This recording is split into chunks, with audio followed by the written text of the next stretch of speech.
Hi hello నమస్తే welcome to sauce TV నేను శివ. సాధారణంగానే మెగా ఫ్యామిలీకి ఇప్పటికే మంచి పేరుందనమాట. సో ఎటువంటి హెల్ప్ కావాలన్నా, ముఖ్యంగా మూవీ ఇండస్ట్రీకి సంబంధించి ఎటువంటి సపోర్ట్ కావాలన్నా సరే మెగా ఫ్యామిలీ ఎప్పుడు ముందుంటుంది. అండ్ మనం లాస్ట్ ఇయర్ కానీ చూసుకున్నట్లయితే, అంటే లాస్ట్ గవర్నమెంట్లో మనం కానీ చూసుకున్నట్లయితే తెలుగు ఇండస్ట్రీ ఆటోమేటిక్గా పడిపోయే ఛాన్సెస్లో ఉన్నటువంటి టైంలో కూడాను మెగాస్టారే ముందరకు వచ్చి మిగతా స్టార్లందరినీ కలుపుకొని ఆ టైంలో ఉన్నటువంటి సీఎం దగ్గరికి వెళ్ళి మాట్లాడడం జరిగిందనమాట. సో అటువంటి మంచి మనసున్నటువంటి ఫ్యామిలీ మెగా ఫ్యామిలీ. అదే ఫ్యామిలీలో పుట్టినందుకు నిజంగా ఆ ఫ్యామిలీకి సంబంధించిన వ్యక్తిగా మళ్ళీ మంచి పేరు సంపాదించుకున్నాడు సాయి దుర్గేష్ తేజ్. సో సాయి ధరమ్ తేజ్గా మనకు తెలుసు, రీసెంట్గానే సాయి దుర్గేష్ తేజ్గా అయితే పేరైతే మార్చుకున్నారు. సో ఈ చేసినటువంటి మంచి పని అంటే సినిమాస్లో నటించేటటువంటి ఓల్డ్ యాక్టర్స్ ఎవరైతే ఉన్నారో, ముఖ్యంగా చెప్పాలంటే పావలా శ్యామల గురించి మీరు వినే ఉంటారు. సో చాలా సినిమాలు ఇప్పుడు ఉన్నప్పటికీ కూడాను మనకి ఖడ్గం, గోలీమార్ సినిమాల్లో బాగా గుర్తుండిపెట్టేటువంటి క్యారెక్టర్ అనమాట. సేటు బాయా, సేటు పెళ్ళానికి బాయా అని అడుగుతుంది కదా. సో ఆవిడే పావలా శ్యామల. సో ఆవిడ కానీ చూసుకున్నట్లయితే లాస్ట్ మూవీ మత్తు వదలరా సినిమా తర్వాత ఆవిడైతే ఎటువంటి సినిమాస్లోనూ నటించలేదన్నమాట. సో రీసెంట్గా ఆవిడకి హెల్త్ ఇష్యూ ఉన్నటువంటి టైంని చూసినటువంటి సాయి ధరమ్ తేజ్ ఏం చేశాడంటే ఆవిడకి ₹1,00,000 హెల్ప్ చేశాడనమాట. సో ఆవిడ ఏం చెప్తున్నారంటే, లాస్ట్ టైం కూడా నాకు ప్రాబ్లం వచ్చినప్పుడు సాయి ధరమ్ తేజ్ గారు హెల్ప్ చేశారు.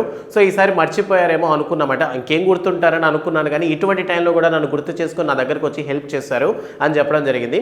సో సాయి ధరమ్ తేజ్తో వీడియో కాల్లో మాట్లాడినటువంటి ఆవిడ చాలా ఎమోషనల్ అయితే అయిపోయారనమాట. సో ఎవరు పట్టించుకోవట్లేదు, ఎవరు లేరు, నాకు ఆల్మోస్ట్ చనిపోదాం అనుకున్నాను నేను, అటువంటి టైంలో మీరు ఇచ్చినటువంటి డబ్బు నిజంగా మాకు చాలా హెల్ప్ అయింది అని చెప్పి వీడియో కాల్లో మాట్లాడుతూ హట్ అవ్వడం వల్ల, అంటే ఇబ్బంది పడటం వల్ల దాన్ని చూసినటువంటి సాయి ధరమ్ తేజ్ మీరు అలా బాధపడకండి అమ్మా, నాకు ఇబ్బందిగా ఉందని చెప్పడం జరిగింది. సో మొత్తానికి ఈ విధంగా సాయి ధరమ్ తేజ్ కూడా ఆయనకు ఉన్నటువంటి మంచి మనసును చాటుకున్నారనమాట. మనగా చూసుకున్నట్లయితే ఈ 2024 సార్వత్రిక ఎన్నికలు జరిగిన తర్వాత కూడా పవర్ స్టార్ పవన్ కళ్యాణ్ పిఠాపురం నుంచి గెలిచిన తర్వాత సో ఫుల్ సెలబ్రేషన్ అంతా సాయి ధరమ్ తేజ్ దగ్గరే ఉంది. అండ్ రీసెంట్గా జరిగినటువంటి యూట్యూబర్ చేసినటువంటి ఒక ఇష్యూలో కూడాను సాయి ధరమ్ తేజ్ రైస్ చేసిన తర్వాతే ఆ ఇష్యూ మీద చాలా మంది మాట్లాడుకోవడం జరిగింది. అండ్ ఇప్పుడు చేసినటువంటి హెల్త్ తర్వాత అసలు సాయి ధరమ్ తేజ్ పేరు మ్రోగిపోతుంది అనమాట.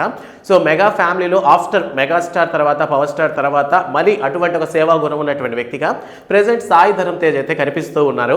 సో ప్రెజెంట్ సాయి ధరమ్ తేజ్ చేసినటువంటి హెల్ప్ వల్ల పావలా శ్యామల లాంటి వాళ్ళు లేదా ఓల్డ్ యాక్టర్స్ ఎవరైనా సరే చాలా హ్యాపీగా ఉన్నారనమాట. అండ్ అంతేకాకుండా ఫిల్మ్ ఛాంబర్ సంబంధించినటువంటి వీళ్ళందరూ కూడా లైక్ ఆర్టిస్ట్ కార్డులో ఉన్నటువంటి వాళ్ళందరూ కూడా మొత్తంగా 5 లక్షలు అయితే మొత్తంగా విరాళం అయితే అందించారు. సో దాంట్లో ₹1,00,000 పావలా శ్యామల గారికి అందించడంతో ఆవిడ ప్రెజెంట్ చాలా హ్యాపీగా అయితే ఉన్నారనమాట. సో ఈ విధంగా ఒక్కొక్కరు, అంటే ప్రతి స్టార్ కూడా ఏంటంటే వాళ్ళ స్టార్ని పెట్టుకుంటూ కొంతమంది ఆపరేషన్స్ చేస్తుంటారు, కొంతమంది ఆర్ఫనేజ్ పెట్టుకుంటూ ఉంటారు. లైక్ ఈ విధంగా వాళ్ళ ఇండస్ట్రీలో ఉన్న వాళ్ళకి కూడా సపోర్ట్ చేస్తూ కొంతమంది ఇలా మంచి మనసును అయితే చాటుకుంటారనమాట. సో ఈ విధంగా ఆయన చేసిన హెల్ప్ మీద జనాలందరూ కూడా హర్షం వ్యక్తం చేస్తూ ఉన్నారు. సో మీ ఉద్దేశం ప్రకారం ఈ హెల్ప్ మీద మీ ఒపీనియన్ ఏంటి? అంటే ఈ విధంగా నాట్ ఓన్లీ స్టార్స్ అనే కాదు కదా, సో ఎవరున్నా సరే సహాయం చేయొచ్చు. సో దానికంటూ ఒక స్టార్డమ్ ఉండాలని లేదు, ఒక ₹10 సహాయం చేసిన మంచి విషయం అనేటువంటిది నా ఒపీనియన్. సో మీ ఉద్దేశం ప్రకారం సాయి ధరమ్ తేజ్ చేసిన పనికి మీ సైడ్ నుంచి మీ కంగ్రాట్స్ అనేది ఎలా చెప్తారో మా కామెంట్ సెక్షన్లో చెప్పండి. వీడియో నచ్చితే లైక్ చేయండి. And don't forget to subscribe sauce TV. Thanks for watching.